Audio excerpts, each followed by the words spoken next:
Assalamualaikum warahmatullahi wabarakatuh. Perkenalkan, saya Muhammad Hamdi Ibrahim, NIM 2110422012 dari kelas KBI 2021 akan menjelaskan tentang penyusun sel tumbuhan sebagai tugas pengganti praktikum 1 mata kuliah biologi dasar. Nah, untuk yang pertama, mari.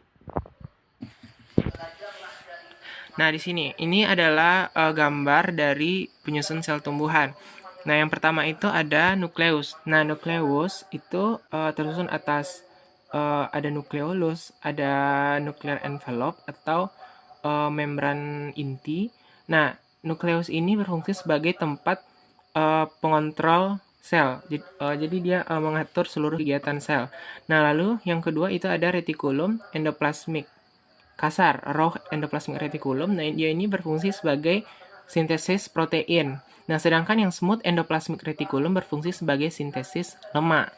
Lalu selanjutnya ada ribosom, sama seperti RE kasar, dia itu untuk tempat sintesis protein. Nah, lalu ada central vakuola. Nah, inilah yang membedakan sel tumbuhan itu berbeda dengan sel hewan. Dia itu memiliki vakuola sentral atau vakuola yang besar. Vakuola yang besar ini itu berfungsi untuk penyimpanan cadangan makanan, air, dan mineral, dan sebagainya. Lalu ada sitoskeleton atau rangka. Nah, ini untuk memberi bentuk sel. Lalu ada kloroplas. Selanjutnya ada kloroplas. Nah, kloroplas ini merupakan salah satu dari plastida. Nah, plastida itu merupakan salah satu organel pembeda pada sel hewan dan sel tumbuhan. Nah, seperti yang kita tahu, plastida itu dia memiliki 3 macam. Yang pertama itu ada kloroplas, ya fungsinya itu sebagai tempat fotosintesis. Kromoplas, ya itu memberikan zat warna pada tumbuhan karena memiliki pigmen. Lalu ada juga leukoplas, yaitu leukoplas ini biasanya itu tempat penyimpanan biasanya. Nah, kalau kloroplas itu biasanya pada sel tumbuhan itu banyak ditemukan di daun karena daun sebagai tempat organ yang bertanggung jawab atas fotosintesis. Sedangkan kromoplas karena dia memiliki warna, dia itu cenderung berada pada bunga ataupun pada batang yang berwarna. Seperti itu. Ada plasmodesmata yang berfungsi sebagai komunikasi antar sel, dan ada juga dinding sel yang memberikan bentuk sel dan juga melindungi sel dari lingkungan eksternal. Lalu selanjutnya ada mitokondria. Mitokondria itu sebagai tempat respirasi selular, dan juga ada plasma membran ya atau membran sel itu untuk transport antar membran. Lalu ada Golgi apparatus atau badan Golgi, itu dia tempat sekresi protein dan juga memiliki peroksisom.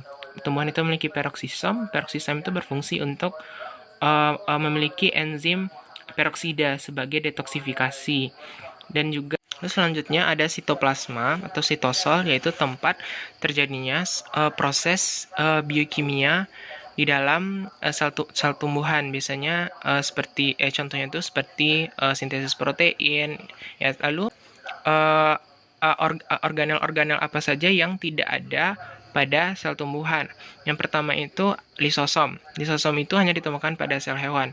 Nah, lisosom ini itu dia memiliki enzim hidrolitik yang berfungsi dalam fagositosis.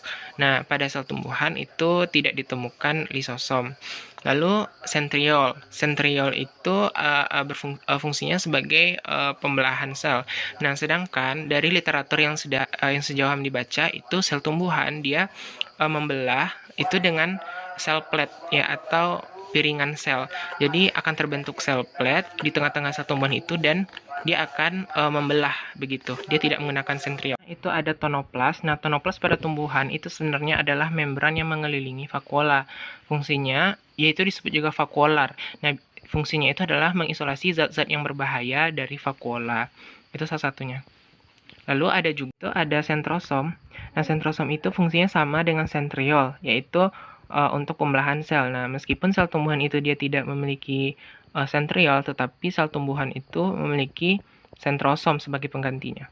Itu adalah cara untuk dapat membedakan jembatan keledai untuk menghafal apa saja sih organel pada tumbuhan dan organel hewan itu pembedanya apa. Nah, ini rumusnya. Dia pernah lari sampai pingsan. Nah, dia itu mewakili dinding sel, D. Nah, itu ada pada tumbuhan. Pernah, P, itu mewakili plastida. Nah, juga terdapat pada sel tumbuhan. Lalu ada lari, itu L mewakili lisosom, itu terdapat pada hewan, sel hewan. Lalu sampai itu mewakili sentriol. Ya, S mewakili sentriol, itu terdapat pada sel hewan. Lalu ada pingsan atau vakuola, itu terdapat pada tumbuhan, mewakili V. Nah, notnya itu adalah vakuola sentral. Ya, begitu. Demikian yang dapat saya sampaikan, terlebih terkurang. Mohon maaf. Assalamualaikum warahmatullahi wabarakatuh.